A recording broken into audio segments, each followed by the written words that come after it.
Rais wa Tanzania Samia Suluhu sasa amezidi, baada ya kuagiza afisa wake wa polisi kutenda kitendo cha unyama na aibu kwa familia ya Mange Kimambi.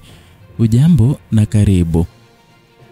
Jeshi la polisi nchini Tanzania limethibitisha kukamatwa kwa watu 6 wanaodaiwa kuwa na uhusiano wa kifamilia na mwanaharakati wa mitandao ya kijamii Mange Kimambi, wakituhumiwa kuchochea maandamano yasiyo halali.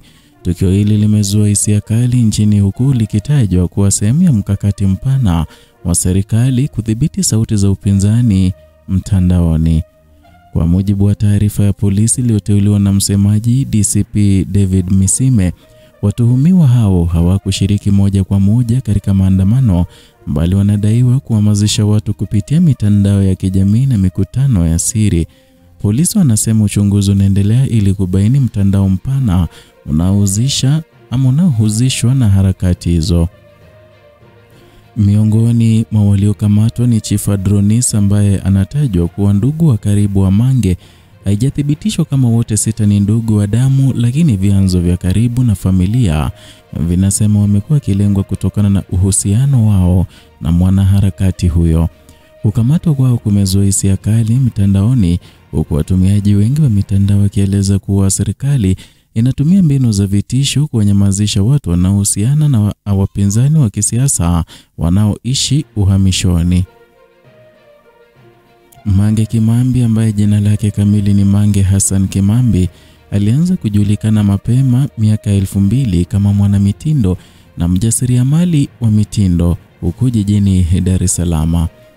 Akiwa kijana mwenye mvuto na ushawishi mkubwa kwenye mitandao, aliunda jukwaa lake la mtandaoni lililozungumzia maisha ya kifahari, mitindo ya mavazi na maisha ya watu maarufu ndani na nje ya Tanzania.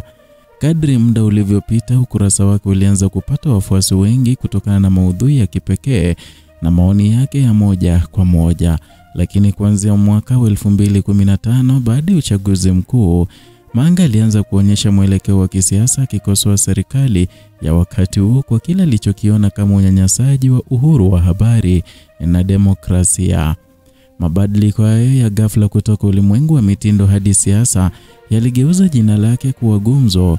Akiwa amehama Tanzania kuelekea Marekani, alijipatia hifadhi ya kisiasa baada ya kudai kufuatwa na vyombo vya dola kutokana na mitindo ama mitazamo yake.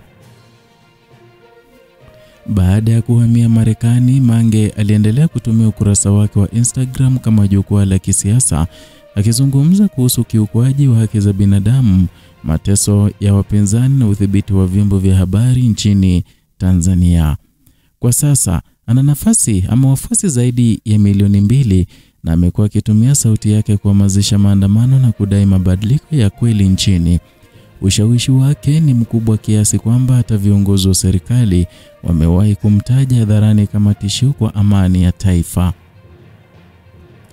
Kukamatwa kwa familia ya Mange kumekuja wakati ambapo hali ya kisiasa nchini Tanzania imezidi kuwa tete, huku serikali ya Samia Suluhu imekuwa ikikabiliwa na ukosoaji mkubwa wa ndani na nje kuhusu jinsi inavyoshughulikia wapinzani, wanahabari na wanaharakati.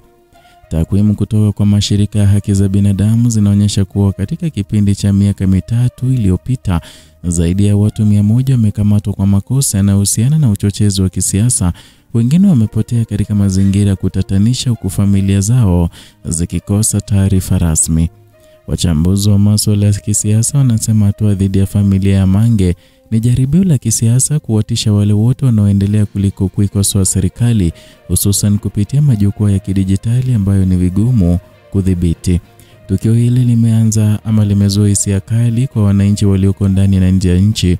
Wengi wanasema serikali inapaswa kutilia maanani misingi ya haki badala ya kutumia vitisho vya familia zisizo na hatia. Wengine wanahoji ni kwa nini serikali inawaogopa wanaharakati wanaoishi nje ya nchi kiasi cha kushambulia ndugu zao walioko Tanzania. Kwa sasa polisi wamesema kwa uchunguzi unaendelea na kwamba hatua kali zitachukuliwa kwa mujibu wa sheria. Hata hivyo, wachambuzi wanasema tukio hili linaonyesha hali ya hofu ndani ya serikali na kwamba maandamano yanayopangwa huenda yakageuka kuwa sauti kubwa ya wananchi kudai Tanzania mpya. Safari ya Mange ni kielelezo cha jinsi teknolojia ilivyotoa nguvu mpya kwa wanawake na vijana kuzungumza masuala ya kijamii. Alianza kama bloga wa maisha ya kila siku, lakini sasa ni mwanaharakati wa kimataifa anayetazamwa na mashirika makubwa ya haki za binadamu kama Amnesty International na vilevile Human Rights Watch. Harakati zake zimeibua mjadala mkubwa kuhusu nafasi ya wanawake katika siasa, uhuru wa kujieleza na usalama wa mwanaharakati ama wanaharakati wa kidijitali. Kwa wengi, Mange ni mfano wa uthubutu, mwanamke ambaye alitoka katika ulimwengu wa burudani hadi kuwa sauti ya kisiasa yenye uzito mkubwa. Kwa sasa hali nchini Tanzania inatajwa kuwa ya taharuki kubwa.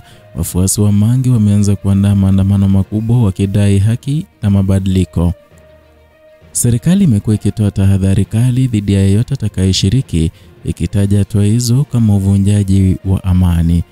Lakini wachambuzi wanasema hali inaweza kusababisha mlipuko wa kisiasa, kwani wananchi wengi wanahisi sauti zao hazisikilizwi. Miongoni mwa matukio yaliyowahi kutokea ni kama kifo cha mwanafunzi Aquilina Aquilini ambaye alipoteza maisha mwaka 2018 katika maandamano ya upinzani. Tukio hili linabaki ama lililobaki kuwa doa katika historia ya siasa za Tanzania. Watu wengi wanasema kuwa iwapo serikali itaendelea na njia hii ya ukandamizaji wa sauti za wananchi, basi taifa hilo huenda likaingia kwenye giza la kisiasa. Kenyascope itaendelea kukuletea kila hatua ya matukio haya makubwa kutoka nchini Tanzania, na hii ni simulizi ya taifa linalopambana na hofu, sauti ya uthubutu. Endelea kufuatilia Kenyascope ambayo ni sauti huru ya Afrika Mashariki, ambapo tunakuletea habari za kina, uchambuzi wa kweli na vilevile usioegemea mahali popote. Kumbuka kusubscribe, kulike na kushare video hii ili tuweze kukutana ama tuweze kufikia wengi zaidi. Vilevile kumbuka kuacha maoni yako hapo chini kuhusiana na swala zima la kukamatwa na familia ya Mange Kimambi.